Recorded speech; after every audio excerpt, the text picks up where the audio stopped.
بسم اللہ الرحمن الرحیم۔ پچھلی فصل میں فصل کی تقسیم ہوئی، حیدر دھیان میری طرف، فصل کی تقسیم ہوئی، فصل کی دو قسمیں، فصل مقوم، فصل مقسم۔ فصل تو قسم تو ایک ہی ہے، لیکن ایک نسبت سے فصل کو مقوم کہتے ہیں، دوسری فصل سے فصل کو مقسم کہتے ہیں۔ یہاں پر یہ فائدہ بتا رہے ہیں کہ ان دو فصلوں میں کہ جو فصل آلی کے لیے مقوم ہے وہ سافل کے لیے مقوم ہے، یعنی کل فصل فہو مقوم للعالی فہو مقسم للسافل، یہ یوں کہ کل فصل مقوم للعالی فہو مقوم للسافل، ہر وہ فصل جو عالی کے لیے مقوم ہو، چاہے جنس عالی بولو یا نوع عالی بولو، وہ سافل کے لیے مقوم ہوگی ہی ہوگی، لیکن ہر مقوم للسافل کا مقوم للعالی ہونا ضروری نہیں ہے۔ مقوم للعالی کا مقوم للسافل ہونا ضروری ہے، مقوم للسافل کا مقوم للعالی ہونا ضروری نہیں ہے۔ بات سمجھے؟ مقسم کا بھی یہی مسئلہ ہے، لیکن الٹ ہے۔ جو مقسم للسافل ہے اس کا مقسم للعالی ہونا ضروری ہے، لیکن جو مقسم للعالی ہے اس کا مقسم للسافل ہونا ضروری نہیں ہے۔ یعنی ایک طرف سے موجبہ کلیہ صادق آئے گا، دوسری جانب سے سالبہ جزیہ، ایک جانب سے موجبہ کلیہ، دوسری جانب سے سالبہ جزیہ، اسے بولا جاتا ہے نسبت عموم خصوص مطلق، نسبت عموم خصوص مطلق کی، یعنی مقوم للعالی اور مقوم للسافل کے بیچ نسبت عموم خصوص مطلق کی۔ مقوم للعالی کا مقوم للسافل ہونا ضروری ہے، مقوم للسافل کا مقوم للعالی ہونا ضروری نہیں ہے۔ اسی طرح جو مقسم للسافل اور مقسم للعالی ہے، ان کے بیچ بھی نسبت عموم خصوص مطلق کی ہے، لیکن پہلی نسبت کے برعکس ہر مقسم للسافل کا مقسم للعالی ہونا ضروری ہے، لیکن مقسم للعالی کا مقسم للسافل ہونا ضروری نہیں ہے۔ بات سمجھے؟ یہ ان دونوں فصلوں کا خلاصہ ہے۔ آپ غور کیجئے، کل مقوم للعالی، کل فصل مقوم للعالی مقوم للسافل، ہر وہ فصل جو عالی کے لیے مقوم ہو وہ سافل کے لیے مقوم ہوگی۔ دلیل کیا ہے؟ وجہ ہے نا؟ دلیل کیا ہے اس کی؟ دلیل سمجھیں۔ دلیل اس کی یہ ہے کہ پچھلی فصل میں ہم نے یہ پڑھا کہ اس فصل کو مقوم کہتے ہی اس لیے ہیں کہ وہ اس کی ماہیت میں اور اس کے قوام میں اس کی حقیقت میں داخل ہوتی ہے، جز ہوتی ہے اس کا۔ تو مقوم للعالی عالی کا جز ہے، ورنہ اس کو مقوم للعالی کہنے کا مقصد ہی نہیں ہے، وجہ ہی کوئی نہیں ہے، ٹھیک ہے نا؟ مقوم للعالی اگر اس کو کہا جا رہا ہے تو اس کا مطلب یہ ہے کہ وہ عالی کے لیے جز ہے، اور ذہن میں رکھیں ہر عالی اپنے سے نیچے والے کے لیے جز ہے، ٹھیک ہے نا؟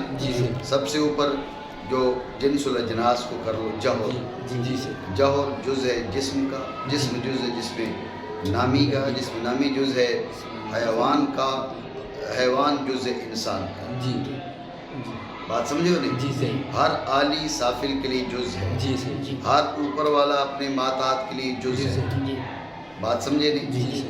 تو فصل مقوم للعالی، عالی کا جز اور عالی سافل کا جز، اور قاعدہ ہے کہ جزء الجزء جزء، جز کا جز خود شے کا جز ہوتا ہے، جز کا جز خود شے کا جز ہوتا ہے۔ دیکھیں نا، یہ انگلی آپ کے ہاتھ کا حصہ ہے اور ہاتھ آپ کے پورے بدن کا حصہ ہے، تو انگلی آپ کے بدن کا حصہ ہے، جزء الجزء جزء۔ ناخن آپ کی انگلی کا حصہ، انگلی آپ کے ہاتھ کا حصہ، جی ہاتھ آپ کے بدن کا حصہ، جی تو ناخن آپ کے بدن کا حصہ. جی بات سمجھے؟ جی تو مقوم للعالی، عالی کا جز، عالی سافل کا جز، تو لہٰذا مقوم للعالی سافل کا جز. جی جی بات سمجھے؟ یہ وجہ ہے، یہ دلیل ہے اس کی. سوال ہم نے یہ کیا تھا کہ کیا دلیل ہے کہ مقوم للعالی مقوم للسافل بھی ہوگی. اس کی ہم نے دلیل پیش کی. مقوم للعالی عالی کا جز ہے اور عالی سافل کا جز ہے، تو لہٰذا اور جزء الجزء جزء، لہٰذا مقوم للعالی سافل کا جز ہے. مقوم للعالی سافل کا جز ہے. بات آپ سمجھے نہیں؟ ٹھیک ہو گیا. اب ایک دعویٰ ہمارا بیان ہو چکا. رہی بات کہ مقوم للسافل کا مقوم للعالی ہونا ضروری نہیں، یعنی ہر مقوم للسافل مقوم للعالی نہیں ہو. ہر مقوم للسافل مقوم للعالی نہیں. بات پہ دھیان دینا. ہر مقوم للعالی مقوم للسافل ہے، یہ بات ہو چکی نا. ہر مقوم للسافل مقوم للعالی نہیں. کیوں؟ غور کریں. اگر ہر مقوم للسافل مقوم للعالی ہو تو سافل اور عالی میں فرق باقی نہیں رہے گا. کیوں؟ مقوم للعالی، عالی تو ہے نا عالی کا جز، ٹھیک ہے. مقوم للعالی کیا ہے؟ عالی کا جز. اور مقوم للسافل کیا ہے؟ سافل کا جز. تو سافل کے جتنے اجزاء ہیں وہ سارے کے سارے عالی کے اجزاء ہیں. اور ہم پہلے بیان کر چکے کہ عالی کا جو جز ہے وہ سافل کا بھی جز ہے. تو مطلب دونوں کے اجزاء برابر ہوئے. تو جب دونوں کے اجزاء برابر، دونوں کے حقیقتیں برابر، تو عالی سافل کہاں؟ بات سمجھے نہیں؟ عالی سافل تو اس لیے تھے کہ جو سافل تھی اس کے اجزاء زائد ہو گئے، اس لیے اس کو سافل کہہ دیا.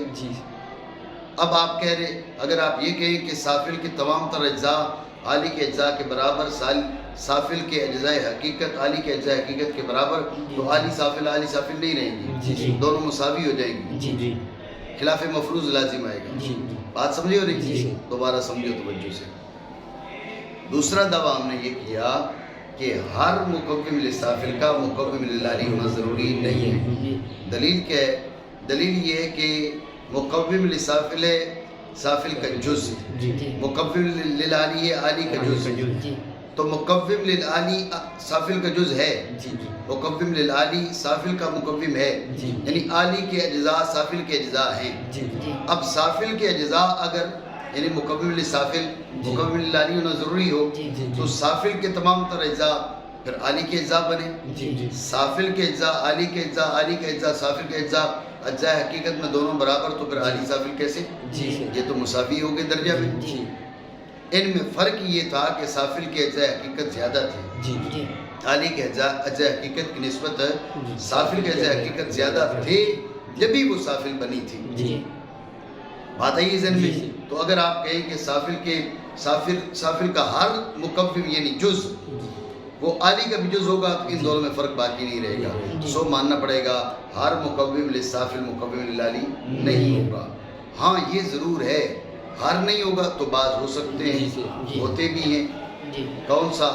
وہ جو مقوم للعالی تھا نا اس کو مقوم للسافل بنایا تھا. اب یہ مقوم للسافل ہے تو مقوم للعالی بھی ہے. بات ہے ذہن میں نہیں؟ ٹھیک ہو گیا. مانا ہر مقوم للعالی مقوم للسافل ہے، جیسے قابل عباد ہونا یعنی طول عرض عمق میں انقسام کو قبول کرنا. ٹھیک ہے نا؟ طول عرض عمق میں انقسام کو قبول کرنا. طول عرض عمق عرف میں تو ہم کہہ دیتے ہیں لمبائی، چوڑائی اور موٹائی.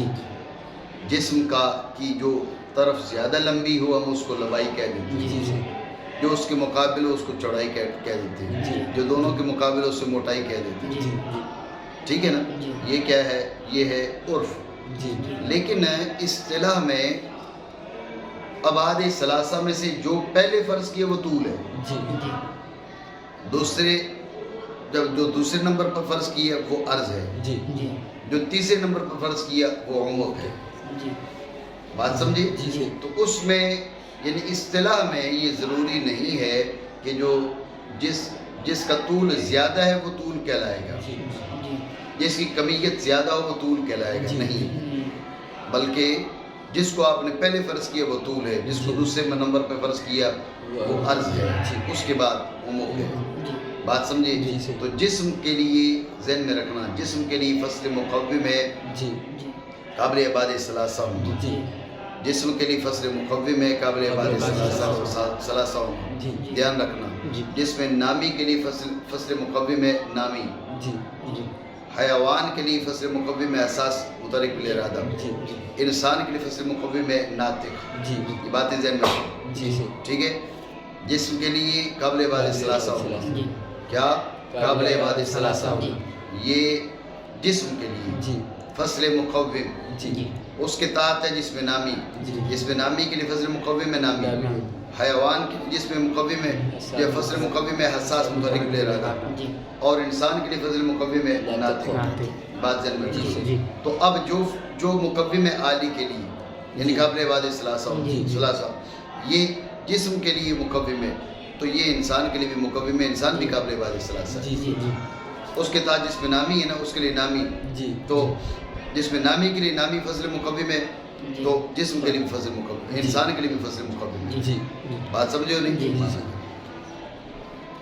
جیسے قابل عبادت ہے کیونکہ وہ مقوم ہے جسم کے لیے، اور وہ مقوم ہے جسم نامی کے لیے، حیوان کے لیے، انسان کے لیے، سب کے لیے. ٹھیک ہے نا. دوسری مثال اور نامی جیسا کہ وہ مقوم ہے جسم نامی کے لیے، مقوم ہے حیوان کے لیے، مقوم ہے انسان کے لیے بھی. اور جیسے اساس اور متحرک بالارادہ وہ دونوں جیسے مقوم ہے حیوان کے لیے جو ہی مقوم ہے انسان کے لیے. ٹھیک ہے.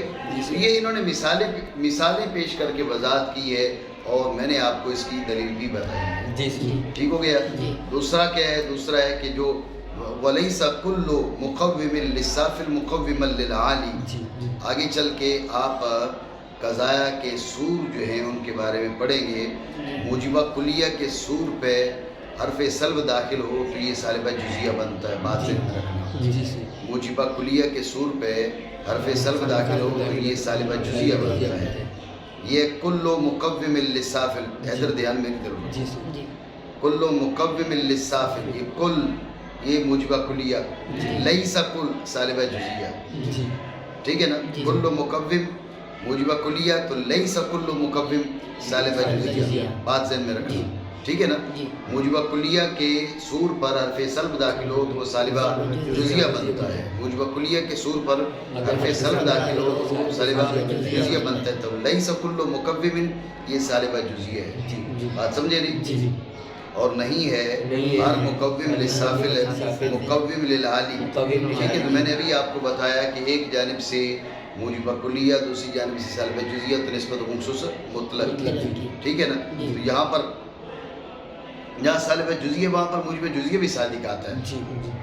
مطلب کیا؟ لیس کل مقوم للسافل مقوما للعالی. مطلب بعض مقوم للسافل مقوم للعالی. بعض مقوم للسافل مقوم للعالی. بعض مقوم للسافل کے مقوم للعالی ہیں. وہ آپ کو میں نے بتایا. اب آپ قابل عبادت کو ہی لے لو. یہ انسان کے لیے مقوم ہے، ادھر جسم کے لیے بھی مقوم ہے مانا جائے. اور نہیں ہے ہر مقوم للسافل مقوم عالی کے لیے. اب یہ وہ جو منفی ہے اس کی مثال پیش کریں، کیونکہ ناطق مقوم ہے انسان کے لیے اور نہیں مقوم حیوان کے لیے. ٹھیک ہو گیا. فصل مقسم اس کے برعکس جو مقسم ہے سافل کے لیے، مقسم عالی کے لیے. جو مقسم عالی کے لیے اس کے لیے ضروری نہیں مقسم مسافل کے لیے. سمجھے بات؟ مانا کریں. اور ہر فصل جو مقسم مسافل کے لیے مقسم عالی کے لیے. توجہ ہے، وجہ سمجھے. جو مقسم للسافل ہے وہ مقسم للعالی کیوں ہے؟ مقسم للسافل وہ سافل کی تقسیم کرتا ہے. توجہ رکھنا.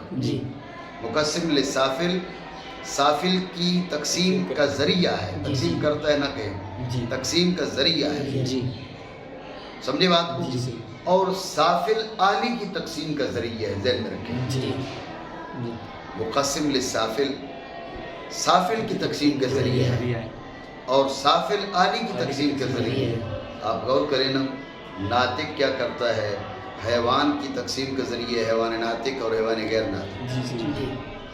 حیوان کے اندر ہے کیا حساس متحرک بالارادہ، یہ جسم نامی کی تقسیم کا ذریعہ ہے، جسم نامی حساس متحرک بالارادہ، جسم نامی غیر حساس متحرک بالارادہ، ٹھیک ہے۔ اور جسم نامی کے اندر نامی جو ہے وہ جسم کی تقسیم کا ذریعہ ہے، جسم نامی اور جسم غیر نامی، اور جسم کے اندر ہے قابل عباد ثلاثہ، وہ جور کی تقسیم کا ذریعہ ہے، جور قابل عباد ثلاثہ، جور غیر قابل عباد ثلاثہ، بات آپ سمجھ رہے ہو نہیں؟ تو مقسم، دھیان رکھنا، دلیل کی طرف اشارہ کر رہا ہوں، جو فصل مقسم ہے وہ سافل کی تقسیم کا ذریعہ اور سافل عالی کی تقسیم کا ذریعہ، مقسم و مقسم الشیء، مقسم للشیء، مقسم و مقسم الشیء، مقسم للشیء، مقسم للشیء، شے کے مقسم کا مقسم خود اس کا مقسم ہوتا ہے، بات سمجھے نہیں؟ شے کے مقسم کا مقسم خود شے کا مقسم ہوتا ہے۔ آپ غور کریں نا کہ کلمہ کی 3 قسمیں، اسم، فعل، حرف، اچھا اسم کی 2 قسمیں، معرب اور مبنی، تو معرب اور مبنی نے اسم کو تقسیم کیا تو ساتھ کلمہ کی بھی 2 قسمیں بن گئی، کلمہ معرب اور مبنی، بنی نہیں بنی؟ اسم قسم ہے کلمہ کی، معرب قسم ہے اسم کی، تو معرب نے اسم کو تقسیم کیا، اسم نے کلمہ کو تقسیم کیا، تو معرب جا کے معرب نے کلمہ کو تقسیم کیا، مقسم مقسم مقسم الشیء، مقسم للشیء، بات آپ سمجھے ہو نہیں؟ ٹھیک ہو گیا۔ تو بات یہ ہے کہ فصل مقسم سافل کے لیے مقسم اور سافل عالی کے لیے مقسم، تو لہٰذا فصل مقسم للسافل کے وہ عالی کے لیے مقسم، بات ہے ذہن میں؟ ہر فصل ہے جو مقسم ہو سافل کے لیے، مقسم عالی کے لیے، تو ناطق ویسے تقسیم کرتا ہے حیوان کو ناطق اور غیر ناطق کی جانب پر، یوں ہی تقسیم کرتا ہے جس مطلق کو، جس مطلق ناطق، جس مطلق غیر ناطق، ٹھیک ہے۔ اور نہیں ہے ہر مقسم للعالی مقسم للسافل، یعنی ہر مقسم للعالی کے لیے ضروری ہے کہ مقسم للسافل، بات پہ دھیان دینا۔ آپ غور کریں، ابھی آپ نے پڑھا کہ جو مقوم للعالی وہ مقوم للسافل ہے، آپ ابھی نامی کے بارے میں نے آپ کو بتایا، یہ نامی کے مقسم ہے جسم کا، جسم نامی، جسم غیر نامی، دیکھو جسم کا یہ مقسم ہے اور انسان کا یہ مقوم ہے۔ اگر آپ کہیں کہ مقسم للعالی کے لیے ضروری ہے کہ مقسم للسافل ہو، وہ تو بسا اوقات مقوم للسافل ہوتا ہے، عالی کے لیے مقسم و سافل کے لیے مقوم ہوتا ہے، جو مقوم ہے تو مقسم کیسے ہو سکتا ہے؟ بات آپ سمجھے نہیں؟ کیونکہ حساس مثلا تقسیم کرتا ہے جس میں نامی کو، جس میں نامی حساس اور جس میں نامی غیر حساس کی جانب، اور نہیں تقسیم کرتا حیوان کو ان دونوں قسموں کی جانب۔ اب ہے مقسم للعالی لیکن مقسم للسافل نہیں ہے۔ اب اگر تقسیم کرے حیوان کی تو اب حیوان کی 2 قسمیں، حیوان حساس، حیوان غیر حساس۔ حیوان غیر حساس تو ہوتا ہی کوئی نہیں ہے، حساس نہ ہو تو حیوان ہی نہیں ہے، سمجھو بات؟ حساس ہی تو وہ ہے کہ اس نے اس کو جس میں نامی سے حساس حیوان کی جانب لایا، ورنہ تو شجر بن جاتا، بات ہے ذہن میں؟ کیونکہ ہر حیوان حساس ہے اور نہیں پایا جاتا کوئی ایسا حیوان ہے جو حساس نہ ہو، بات سمجھے؟